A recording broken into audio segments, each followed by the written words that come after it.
Sandy says read, and welcome to the channel. Today we are going to do the DNF discussion. Yes, we're going to talk about not finishing a book and what y'all think about that. Okay, before we begin, I have a couple of housekeeping items. We'll get this out of the way real quick. I want to invite you guys, if you have not already, please subscribe to the channel. I need more subscribers, you guys. More subscribers who interact with one another in the comments, talking about books and bookish things and literature ideas and poetry and all that good stuff. Encourage your friends to subscribe too, because this is an entertaining channel most of the time. You guys also, in the drop-down box below, I will put a link to the Bingo Baker site where you can generate your own Sandy Says Read bingo card. There you go. There's no prizes in this game. You just get the dopamine hit each time I say one of the phrases that's on this sheet of paper. Yeah, you get to mark it off your thing. See if you can win bingo by listening to me ramble. There you go. What else? Oh yeah, I do not have a sponsor at this time. We need more subscribers and watch hours before I can get a sponsor or something. You guys, it all hinges on the sponsor, blah, blah, blah. It all hinges on the subscriber count, right? But I am my own sponsor. Wow, there goes my throat. I've been drinking this tea, trying to work my throat. Yeah, it's a thing. You guys, I am my own sponsor. You can go to my merch shop at SandySaysRead.spreadshirt.com. I will put the link for that in the drop-down box below, and you can get a t-shirt like the one I'm wearing. Hold, please. Or you could get a fancy mug with the Nigel and Charisse logo. Yours will not have my lipstick print on it. There's all kinds of stuff at the merch shop in different designs that I've made up. Designs for the reader in your life. Is that enough? Is that good? The commercial is over. The housekeeping stuff is done. Let's dive into the DNF discussion, okay? All right. For the timestamps, the good stuff starts here. The DNF discussion. DNF, for those who might be new to my channel or BookTube stuff or Goodreads or anything like that, DNF stands for did not finish. If you did not finish a book, you say, I DNF'd it, right? You put it on the DNF pile and then donate it to the library or Goodwill or somewhere in the future, right? Right. Got it. Personally, I believe there is no shame in DNFing a book, but we're going to talk a little bit about it. Before we start talking about it, I just want to say this is probably a conversation that I should have saved for like a live stream so that we could like interact in the chat. But here we are. Let's interact in the comment field below. You know, I'll be checking in on the comments. I'm going to ask you guys some questions throughout this video, as if you're sitting here in the room with me. Please give me your opinions and thoughts in the comments below. And I mean, let's have a conversation. This is as much for the community here at Sandy Says Read as it is for me. So there you go. I want you guys to hear this, though. I'm not picking on any author or any book. I'm going to use a couple of books as examples as we're talking here during the discussion. I'm not picking on these authors. I'm not picking on these books. One of these books I have just recently finished reading, so it's fresh in my mind. And the magazine article that we're going to talk about arrived while I was struggling to read this book. So it's like all come together in this like cohesive thought of, wow, DNF. So here we go. That's the disclaimer part of this. Okay, I'm not picking on anybody. I'm just going to use a couple of these books as an example. And I'm certainly not going to use examples of books by authors I know. Okay? Certainly not. Okay. So here are these two questions that I have. The two overarching questions that I have for our discussion are, here's my notes. Is it pretentious to abhor putting down a book you're not enjoying? Is it pretentious? And number two, is there some kind of virtue or moral to be learned by forcing yourself to persist and forcing yourself to endure a book or a story that you can't get into or that you can't connect with? Is there some kind of virtue about sticking with a story that you don't like? Those are my two questions to start us off. Okay. And you can talk about those in the comments below, or you can wait till the end of the video, whichever you want to do that. Let me hear what you think.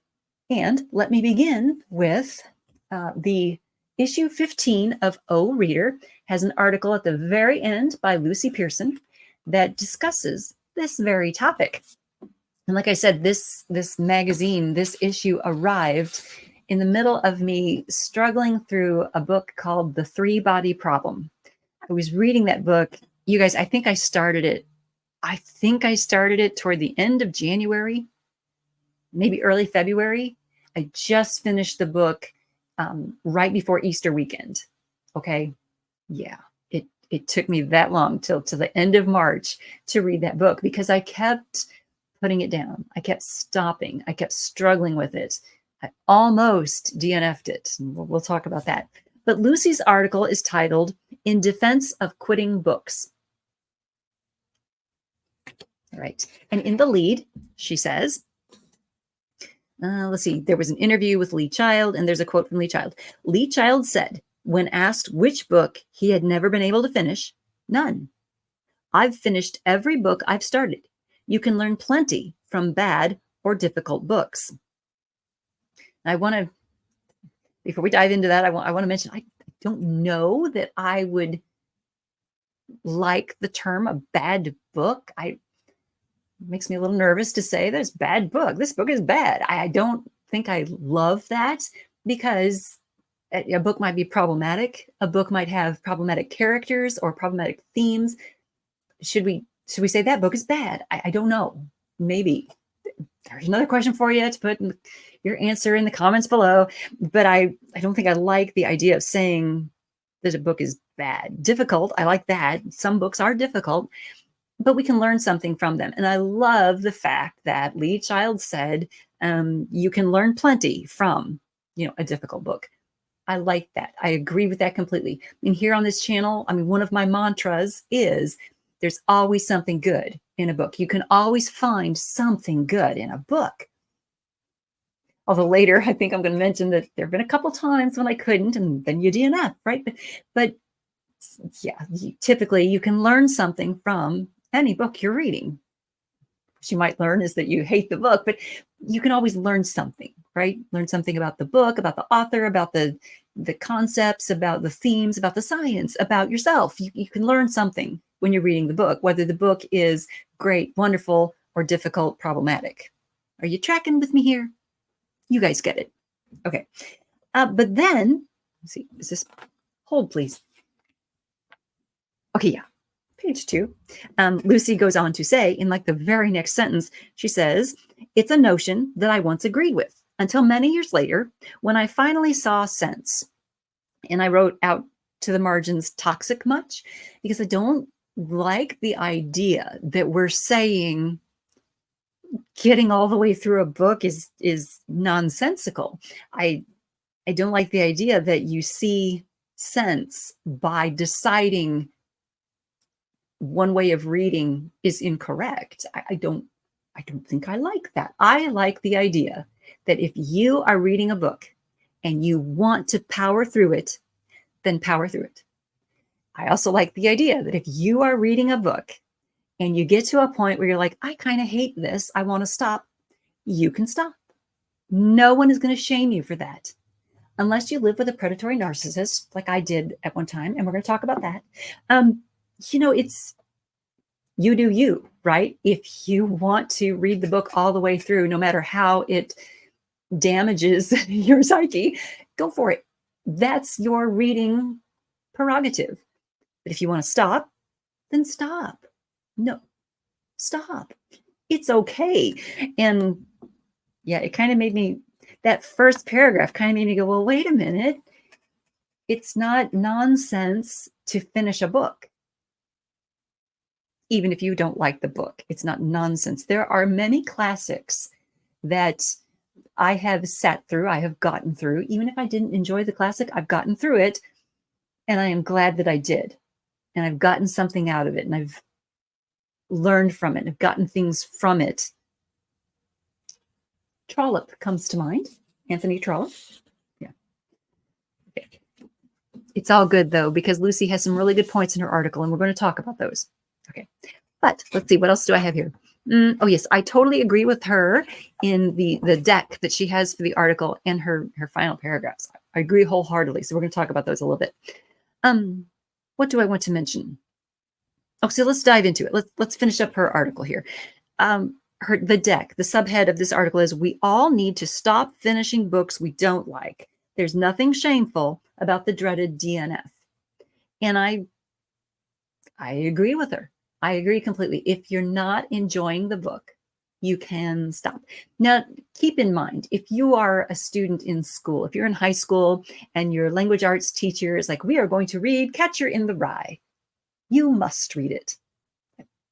You probably should. You know, if you're going to read Of Mice and Men, you probably should. Go ahead and finish that. Those are really, they're good lessons. They're good things that they will be referenced later in your life. These are things you should probably go ahead and read. But, you know, you're also locked into that, right? Your teacher is telling you, read this, then we're doing a report, then we're discussing it, then there's going to be a test. You kind of have to. You're choiceless, right?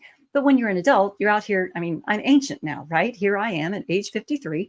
And if I want to stop reading, I don't know, War and Peace, I can stop. Should I? No, I should probably finish it, because there's lessons to be learned. There's information to know. There's extra stuff in there that I should have in my brain, so that when someone makes a reference to this point in War and Peace, I'll know what they're talking about, right? There's elements of it I should probably finish. Does that make sense? Are you tracking with me here? Okay, but there's nothing shameful if I wanted to stop reading War and Peace, right? There's nothing shameful. And I agree with her 100%. Now,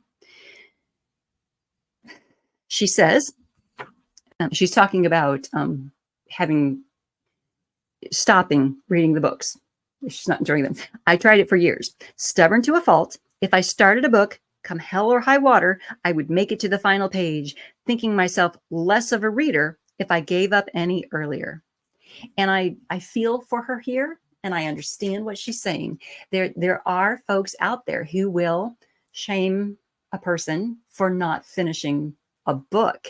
I live with a person like that, okay? And I feel sorry for her, but she does go on.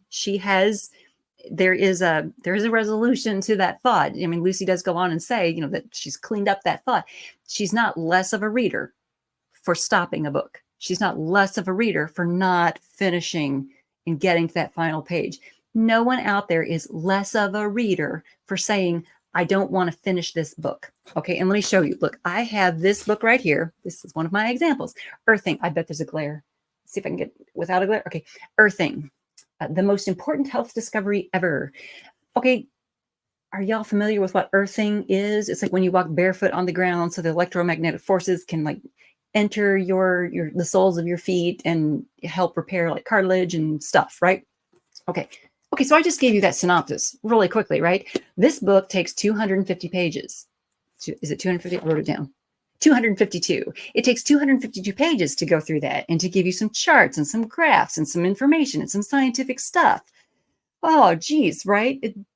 Boring. I don't want to read all that. I got the gist of it. I understand. I'm there.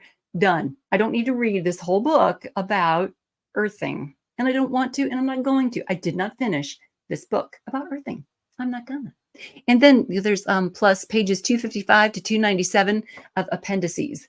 And I'm like, you didn't need to put appendices in this. This whole thing is an appendix. Appendix? This whole thing. It's like a series of appendices. Anyway, if anyone out there would like to read this book, let me know to bring it to the next convention I go to. If you're going to be there too, well, I'll hand it to you there. You can have it. There we go. All right. What was I talking about? Oh, yeah. So that's a book I did not finish, and I'm not going to finish. And no one is going to shame me for that. It's what it is, right? Here's the thing. I used to live with a predatory narcissist. Videos here on the channel where I talk about Joe Navarro's book about dangerous personalities. We talk about Crazy Pants a little bit there. I don't use his name out here on the internet.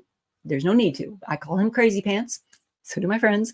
But he used to shame me if I didn't finish a book or if I wasn't reading as often as he thought I should be, because he saw it as a great noble thing, a great noble characteristic of his, that if he started a book, he would finish the book. And he was a martyr for it. He was a martyr for everything. But his voice or his attitude toward finishing any book he started kind of colors my view of the DNF sometimes. And sometimes I can hear that voice of his saying, well, you got to finish the book if you picked it up. No, you don't. If you pick up a book and discover that you're not enjoying it, if you discover that it's messing with your mental health, if you discover that the characters just aren't something you can connect to, if you discover that you're not enjoying the book, it's taken you 3-4 months to get through it, and it's causing you a reading slump, and you're not enjoying other books because of it, stop. Put it down. Give it to someone who will enjoy it. Donate it to Goodwill. Do whatever you need to do. Put it in the little library out front. Whatever. You don't have to force yourself to finish a book. You are not less of a reader if you put that book down. There you go. And Lucy says that here. And here's the big point. Here's a big point we need to make here on the channel. And she says it in this last paragraph of her article. Reading is, after all, for enjoyment. And none of us should suffer bad books. I wish we wouldn't call them bad books. Okay. And none of us should suffer bad books, whether they're objectively bad or just not right, on principle. And if my stance on DNF has evolved, so too can yours. Blah, blah, blah. Okay. So what she's saying is she used to think that she just had to read every book to the end. And now she recognizes that she doesn't have to. It took her 2 pages to say that. It's taking me, I don't know how many minutes to say that here. But I want to ask you guys, how do I want to phrase this?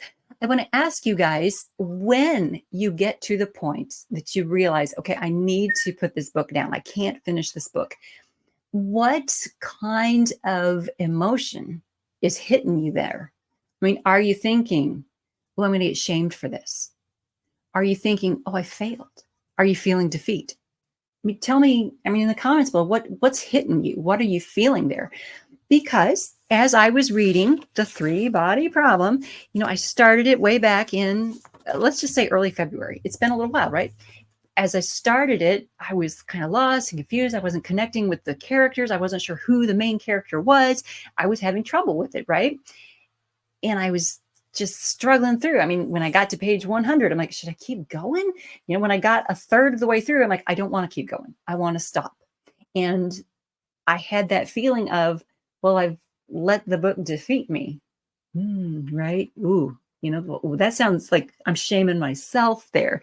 And I shouldn't have been doing that.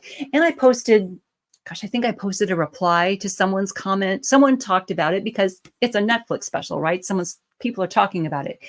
And a friend of mine on Twitter posted back, hey, at about the 65% mark is where he noticed that it got exciting for him. Like he also had trouble with it. He was also struggling with the book until about 65% of the way through. And then it got exciting. And he's like, if you can just stick it out, that it'll get exciting. Like, all right, I hear you. I'm with you. I'll try that. And, I'm glad that I did. And I'm glad that he spoke up and said something. But I was getting to that point where I'm like, oh man, this book is going to defeat me. I'm not going to be able to get through it. I wasn't enjoying it. I stuck it out. Now here's the thing.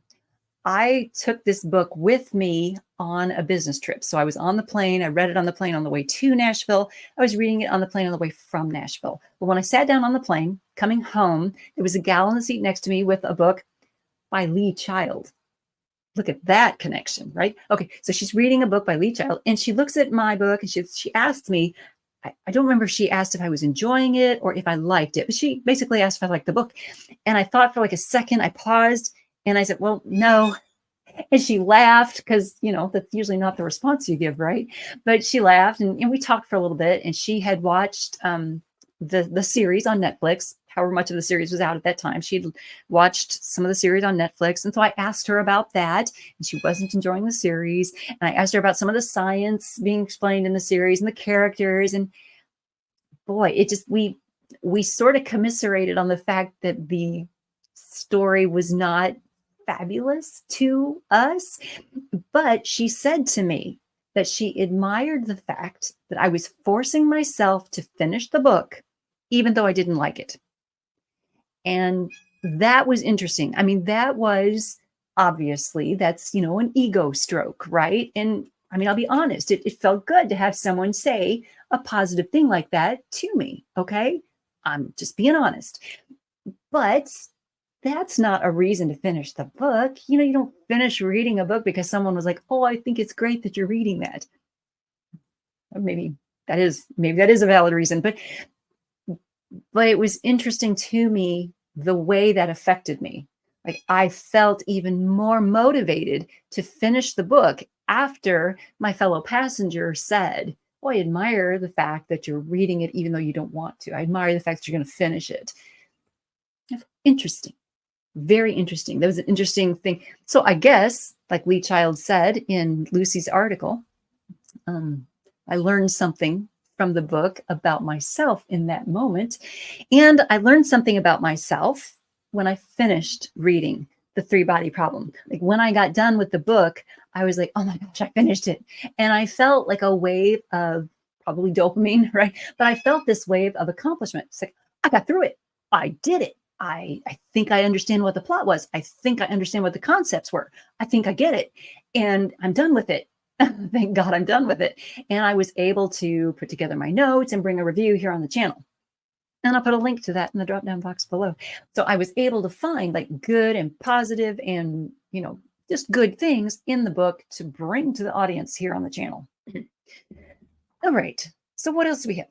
Okay. So yeah. So I was asking you all out there, I was asking about the emotions, the emotional hit. What do you feel when you get to the point in a book where you're like, "Okay, I can't finish this. I'm not gonna finish this." I mean, do you get a sense of, "Oh, the book defeated me," or do you get a sense of relief? I mean, do you feel like, "Oh my gosh, I'm giving myself permission to stop this torture"? I mean, what do you feel? How does it feel to you when you say, "I'm done with this. I'm going to set it down. I'm going to set it aside. I'm going to donate it to Goodwill. I'm going to donate it to the little library on the corner"? I mean, how do you feel when you decide, "I'm going to take care of my mental health"? How do you feel? Tell me in the comments below. When I finished The Three-Body Problem, I felt kind of elated because I did it. I got through, I did it. I had something that I could bring to you all here on the channel. I mean, this one fits the number 3 in the clock reading challenge. So I needed it for that. And the whole point of the clock reading challenge is to find new authors, to find new books, to find new voices, to find new stories, right? That's the whole point of the clock reading challenge, is to find new things that I would not have found without the clock reading challenge. So this fits that challenge in so many ways, on so many levels. And it forced me, there's that word again, it forced me to push my boundaries, I guess I should say. It forced me to do it. And I did it. Now, I could have at any point given myself permission to stop. And I think I still would have felt elated because it would have been like, "Oh, okay, I'm done with that thing. Let's find a different 3 for the clock reading challenge." And I could have come here to the channel and asked you guys for a book with a 3 in the title, right? I could have done that at any time. And even with, the earthing book, when I got to the point very early on, when I said to myself, "You don't have to read this if you don't want to," I was happy. I was pleased with that decision. It was a good decision. It was, the little dopamine rush of, "I have made a good choice." I set the book down and I'm going to give it to anyone who wants it. The next convention I go to, I'll bring it to you. Just let me know. Or it's going to go to my little, I don't know where the nearest, little library, the little free libraries, I don't know where the nearest one would be. I've never seen one in my neighborhood. I've never seen one. I don't think I've seen one in this whole county. So I might have to build one and then watch my neighbors plow one of their trucks into it. Not that I have crazy neighbors. Okay, guys, I've asked several questions about the DNF and how you feel about the DNF, and really, is it pretentious to force yourself through a book, for the virtue of it. Is it virtuous, or is it damaging to your mental health? All right. And how do you feel when you give yourself permission to stop reading the book? How do you feel about that? Guys, tell me in the comments below. And also, tell me about your experience with putting down a book. I'm not asking you to dog on any particular book. I'm not asking you to dog on any particular author. That's not what I'm asking. Here at the channel, we're very positive. We don't drag authors. We don't drag books. Even the things I've said about the three-body problem being difficult for me to get through, I gave it a very honest review here on the channel. I talked about the pros and the cons. I talked about the good things. I mean, all these little pink tabs are good, fabulous things that I found in here, and we talk about those. I don't want to sound as if I'm opening up the comment field for us to be negative and to say things that are negative about specific books. That's not what I'm asking you guys. I'm asking you guys to share some experiences, hopefully without dragging any specific books. Yeah, because I know an awful lot of authors. Okay, you guys know I am a published author, and I go to conventions where we all sit on panels and talk about things together. So I have purchased and read a lot of authors, a lot of books by independently published authors at independent publishing houses, self-published authors, authors at Big Five publishing houses. I've read a lot of authors that I know. So I'm very careful not to say negative things about, I don't say negative things about authors anyway. It's not kind. But if there is a book by someone I know and there's stuff going on that I just cannot work through and I cannot bring to my channel, then I DNF it and we do not speak of it again. Okay. All right. Okay. So thumbs up for giving ourselves permission to stop reading when we need to stop reading. All right. Please subscribe to the channel. Please tell your friends to subscribe to the channel too, so that we can have more folks entering these discussions as they happen. We're going to be having some live streams coming up here. I'm going to schedule more of those where we talk to other authors, where we talk to editors and publishers, and we just have more discussions like this one, but with other humans, not just me talking to a camera, asking you to put comments below, but in the chat so we can talk right there. That's it. Thank you so much for tuning in, and I'll see you in the next video.